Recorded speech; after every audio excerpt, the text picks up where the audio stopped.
So, one of my favorite 2D games is Spelunky. First off, just because the procedural generation in it is what totally got me into generating content for games. I would play Spelunky for such a long time, and I would get so many deaths in it, but because of just the way that it was put together, I absolutely just loved that game. And I mean, it completely inspired me to do so much work with procedural generation just because I completely am fascinated by the way it works. And I mean, that's the biggest one. And then besides that, recently we have Super Meat Boy, which came out, and I am a big fan of that one, mainly for the controls are beautiful, spot on, and so I can play that one for a while too. Only problem is I think I've gotten to a point in the game right now where it's just very difficult for me to move on anymore because I'm very bad at it. For me, going back again to Spelunky with Derek Yu, that also, and Borderlands too. The guys Gearbox that did that, they have completely, like I said, enthralled me with their procedural generation, and that completely is what got me ready to do this game. I totally wanted to do it off of them. This is something I really like, but I obviously couldn't put in my game, but the freedom aspect I tried to incorporate into the way each individual level was run. I think the biggest essential ingredient for making a game is replayability. Absolutely. Making a game that's rather an experience instead of a game is, I mean, it's hard to explain, but it's something I really strongly believe in. You want to have that new feeling of discovering a new game. You want that to just last as long as possible. And in order to do that, you have to make a game where you can just squeeze every last drop of enjoyment out of your engine as you can. And this is something that I really like about open world games, because you can go back and do things the way you wanted them to. And it's another thing I really like about games with randomly or procedurally generated levels, because it's opening more content out of the engine, and that is just an absolutely great way to keep the replayability up, and that's what's most important to me.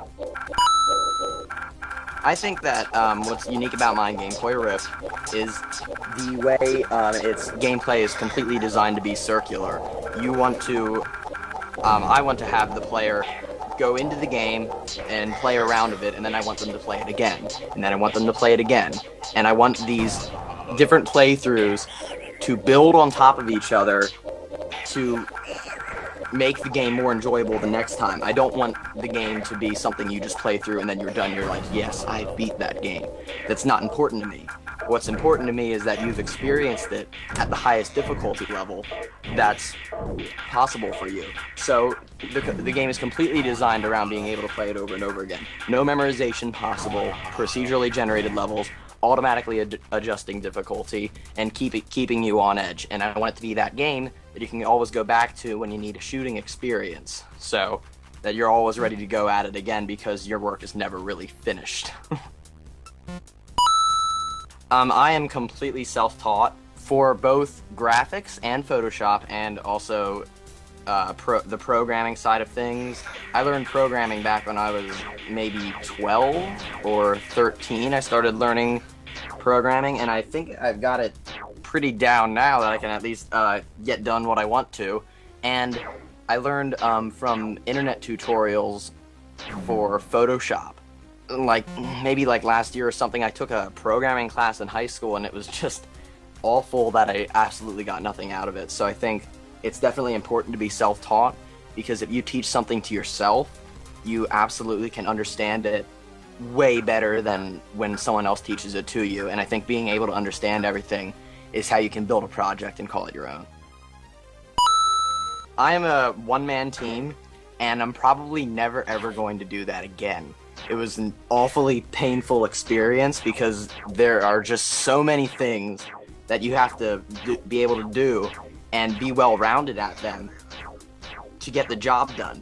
But it's crazy. So what I've done basically until this point is I typed up a little list about what tasks I need to get done and by what months and stuff, and I'll type all this stuff up, and, you know, I've tried to keep very organized about things, and I hang it over my desk, and I'm crossing things off as I go, and, you know, feeling really good about myself in the process, and, you know, little sticky notes everywhere. It's absolutely fun to do it, though, because I feel like I'm, you know, getting little achievements in this game of life, finishing this game. But I have one guy that does the music for me. So I guess technically I'm not a one-man team, but considering everything else that had to get done, it was just awful. Okay, so I thought about what am I good at, and then I thought about that a little bit. And back when I started this game, I wasn't that great at art, maybe like vectors and Photoshop, maybe. And so I thought, what am I bad at? And I'm really bad at pixel art. So I knew that wasn't going to be an option.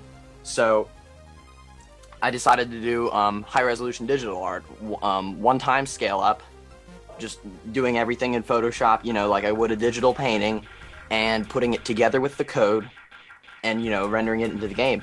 And it sort of took on this own style because it was just me painting everything, and it was me animating it and me coding it, and I really like how it turned out. Very glowy, ridiculous amounts of sort of texture detail on the various monsters and stuff, and it feels very organically nice when I got to see it all coming together. So I really liked how the art came together, and it didn't take me too long to do. So all in all, it was very balanced. The biggest challenge was making it run fast, actually.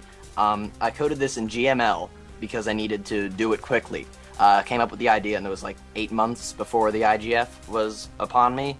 So I knew that I had to make this game quickly, and I was going to do C++ with OpenGL rendering. And I realized that there's no way I was going to do that, so I coded it in GML instead, which had built-in rendering. And GML is a very flexible and powerful language, despite, you know, what the stereotype is about it. And the problem is, though, is that it's very slow, at least in this version, before it gets updated. So I spent much of my time optimizing and figuring out ways to make it quicker and make it quicker and make it quicker so that it could run at a decently smooth, you know, 60 frame rate. Because I couldn't multi-thread and I couldn't use too much hardware acceleration, you know, with what limits I had. So that was the toughest part for me. A really difficult spot for me, which wasn't even near on the technical side, was coming up with the name. Coming up with the name Koya Rift took me forever. The game was maybe 4 months into development. I had no name for it. It was nicknamed, all the source code files were nicknamed Spirit Shooter 1 or Spirit Shooter, something like that. So I took a text file, and I was essentially putting every single idea that came into my head into this text file. And then after I had maybe 50 some possible names, we started narrowing them down gradually, and it eventually came down to Koya Rift. And the reason I liked it, because Koya is the planet that the game takes place on, and then the Rift is like this dark crystal thing where, you know, the enemies are coming from that you have to seek down. And this is nice because if I ever do make a sequel, I can call it the name of the next planet that it's infected. Like Pomona was another one, so it could have been Pomona Rift, but Koya Rift got the final vote. I am not going to tell anything about the design of the game yet because it's not final and I'm not supposed to announce it. But it uses completely fundamentally different concepts that are very abstract and strange and have never been seen before.